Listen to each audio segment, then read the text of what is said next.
Hi, my name is John Behager, and today I'm going to be presenting to you effective time management. Now, effective time management takes only about 15 minutes a day. That's all it takes. Most people don't do that. Most people on the drive to work or in the shower, they think about all their daily tasks and they keep them up here, you know. And that kind of gets forgotten. The dry cleaning, the milk, the eggs, right?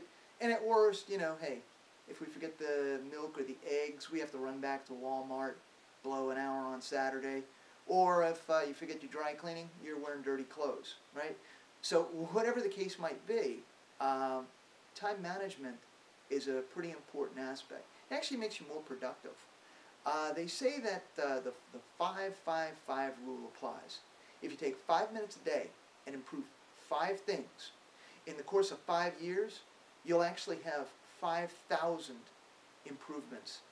So, one of the things that we start off doing, and we do this in our heads, is we make a little list, right?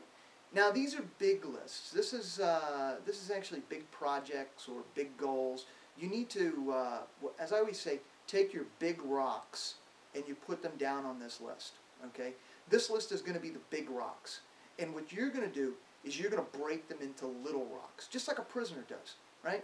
Because we're all prisoners of time. And you only have so many hours in the day to complete all of your tasks. So, that's the next thing that we're going to do. Now, before we do that, we're going to take our list and we're going to prioritize it, right? So, buy a car, win the lotto, buy a house. Winning the lotto is pretty important, so we're going to make that A.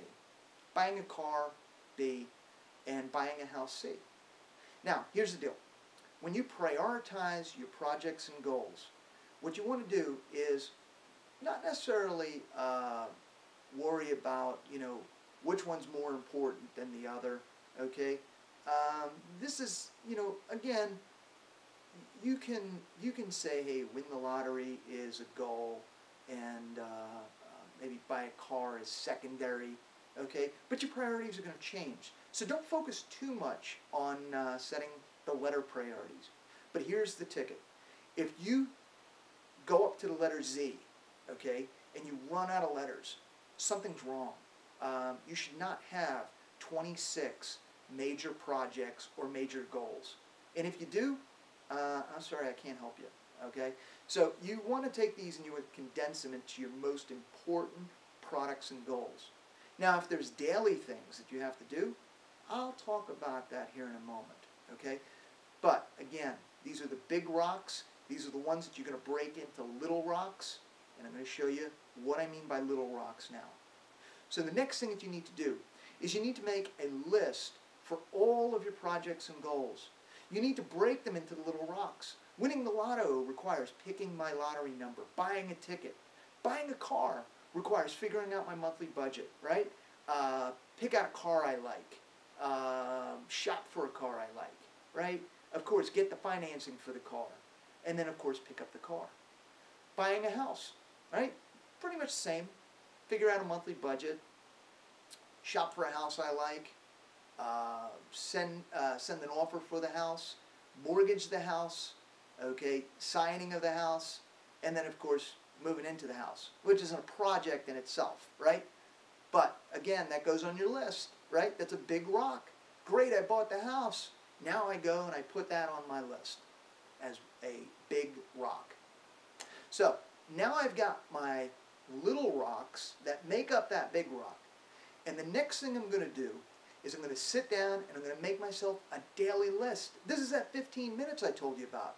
You're going to take your little list and you're going to go through the most important tasks that support your big rocks, and you're going to write down today's tasks. Okay, first thing is pick out my lottery numbers, right? Because winning the lottery is really important. I'm going to make sure I buy a ticket. I'm going to figure out my monthly budget. I'm going to pick a car I like, shop for the house, right? Now, next thing you got to do is you've got to prioritize that list. And you'll notice that there's a letter and a number. Now, I'm going to explain that. The letter is, of course, the project that this task supports. But the number is the priority for that day. Now, here's the way I like to look at it. Number one priorities need to be handled ASAP. Number two priorities, obviously not as important as number one, but still need to be done absolutely that day. Number three priorities, usually something that, you gotta tackle today, okay, but if you let it go a day, it's not a big deal. And number four priorities are things that just need to be done, but they're a much bigger task, and maybe it's the amount of time that you have to devote to it. So you go through and you make your list of all your little tasks, and you prioritize them, right, using the letter for the project and the number for the priority of that day. And then you go ahead and you tackle those tasks. Now, sounds easy, right? But that's your day. So, tomorrow comes, and you have to do something, what I call reflect and project.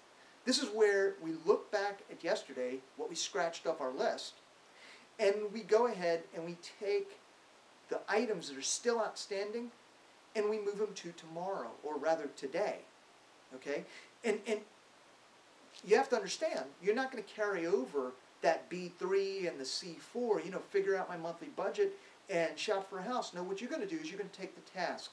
You're going to take figure out my monthly budget, and you're going to put a B next to it. And then you're going to use one of your four priorities to prioritize for that day. Because again, every day you need to take 15 minutes and plan, and you need to make effective use of your time. Now I guarantee you, if you can do this every day, you can break free of being a prisoner of time. So, I'd like to thank you, and I hope that you use this in your daily work schedule, personal life, whatever it may be. I guarantee that you'll become a more effective person.